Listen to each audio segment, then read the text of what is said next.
Hello everyone, I have some new news for you regarding the richest man in the world, Jeff Bezos. So Jeff Bezos, the richest man in the world, just got even richer. Isn't that wonderful? Let's clap for him. Not really. So I have an article from Bloomberg Wealth. Jeff Bezos hits wealth record of $211 billion on Pentagon move. So the article goes on to explain Jeff Bezos is leaving the rest of the world behind when it comes to wealth accumulation. Wonderful. The world's richest man reached a record of $211 billion net worth Tuesday after Amazon.com Inc. shares rose 4.7% after the Pentagon announced it was canceling a cloud computing contract with rival Microsoft Corp. The rally raised Bezos' fortune by $8.4 billion. My God. According to the Bloomberg Billionaires Index. The last time anyone in the Bloomberg ranking neared this amount was in January, when Tesla Inc.'s Elon Musk briefly hit $210 billion. The two men spent the first part of the year trading the top spot as the world's richest person, but Bezos has cemented his hold on number one since mid-March as Amazon shares climbed almost 20% during that time. Soaring stocks prices in recent months have boosted the fortunes of a group of tech titans, including Musk. He remains in second place behind Bezos with, here we go now, with the merely $180.8 billion. Man. Net worth even as Tesla shares fell Tuesday. French luxury goods magnate Bernard Arnault is third at $168.5 billion.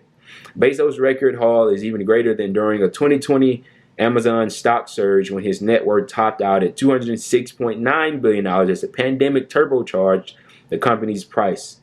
Bezos, 57, officially stepped down as Amazon's chief executive officer this week after a 27-year run. He still owns about 11% of the company and serves as the firm's executive chairman.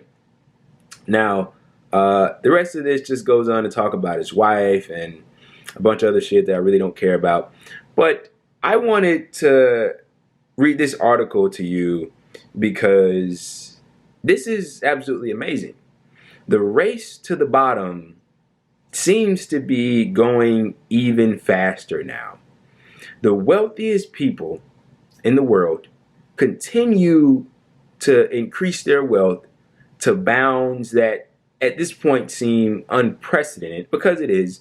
We've never really seen wealth accumulation to this standard before. I mean, if you go back to to like ancient Egypt or something, maybe you can find a couple of instances where, wealth accumulation was this stark. But this is absolutely insane. So, in case you aren't aware, during a time where millions of Americans, at some point during the pandemic, half of the workforce literally had to file for unemployment. There were there still is a looming eviction crisis. So half of the states in this country have cut their unemployment insurance because apparently that's an incentive for people not to return to work. That has been debunked countless times, and I don't need to rehash it. They didn't give you a $15 minimum wage, so our workers still aren't making a living wage, or at least the federal minimum wage isn't a living wage, and it hasn't been. So, what does this? What do we make of this? What do we make of this corporatocracy that we are now residing in? You should be angry. You should be very angry, and you should be very upset because your government is catering to a small amount of people, and they are leaving the rest of people, the 99% or the 90% or whatever you want to call it, to essentially starve and to miss out on the fortunes, on the money, on the success, on the prosperity that they could otherwise achieve if our political system wasn't so corrupt. Now, there was a study that came out by the Rand Corporation. I've cited it plenty of times in the past, but the Rand Corporation did a study where they essentially calculated that the top 1% of Americans have taken $50 trillion from the bottom 90% since, I believe, like the mid 1970s through 1975. Okay, they've taken $50 trillion. And there are countless statistics such as the one that I just gave you. There are countless studies such as the one that I've just outlined for you. Yet, we still see examples such as this one of the rich getting richer while people are homeless. At least 500,000 people in this country are homeless. Many people are still without a job. There's a supposed labor shortage, when in reality, it's just the business class moaning and complaining that people don't want to go and work their low-paying jobs that they are offering to them. So something has to change. And we know what it is. We know what needs to be done. We need to tax these people. We need to tax the rich. We need to tax the rich. It can't be said enough. We need to tax corporations. We need to do all those things. We need political leaders that are going to be strong, that are going to be tough, that are going to stand in the face of adversity, the media, their colleagues that are insanely corrupt, and be ready to take on the fight.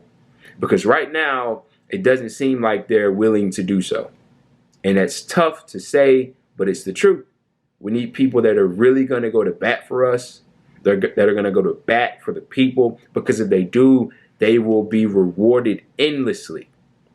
Constantly being reelected, they will be loved in the eyes of the people. In the eyes of the media and their corrupt colleagues in Washington, of course they'll be hated. But that shouldn't matter to them. And I hope that pretty soon, sooner rather than later, they come around.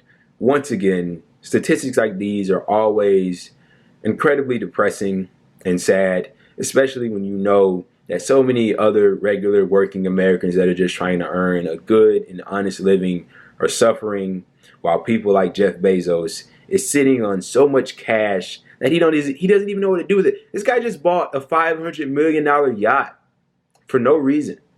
I mean, what do you do with $211 billion? What do you do? You can't even spend that much money. What do you do with it?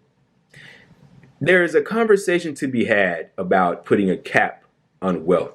Now, I didn't really used to subscribe to it, but at this point, I'm willing to hear a conversation on it, and it's an incredibly interesting topic.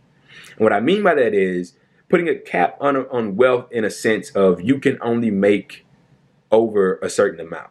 Because I feel like what do you need with $211 billion? And in order to get that money, you don't get it through regular means. No, you play dirty, you use underhand tactics, okay? All these billionaires have engaged in dark practices to get where they are. They didn't get where they are because they're so great. And that's what a lot of people, specifically people on the right and some corrupt individuals on the left, would have you to think that Jeff Bezos has this much money because he was born with so much talent. No. Like, he didn't claw his way all the way up and he's only there because of his own greatness. No. Like, I don't know. What would a good cap be? 10 billion? 15 billion? 20 billion? Because at some point, it gets to the point where you have so much money where it's troubling. Because if an individual has so much money, with money comes influence. And then you can just buy the political system. And that's what they've effectively done. They bought the political system. The owner class, the CEOs, the corporations, they own our politicians and they do their bidding. You know the story. So something has to change. We have to change the tax codes. We have to change the laws and really crack down on this ridiculous accumulation of wealth by the owner class. And we have to do it quick and we have to do it in a hurry.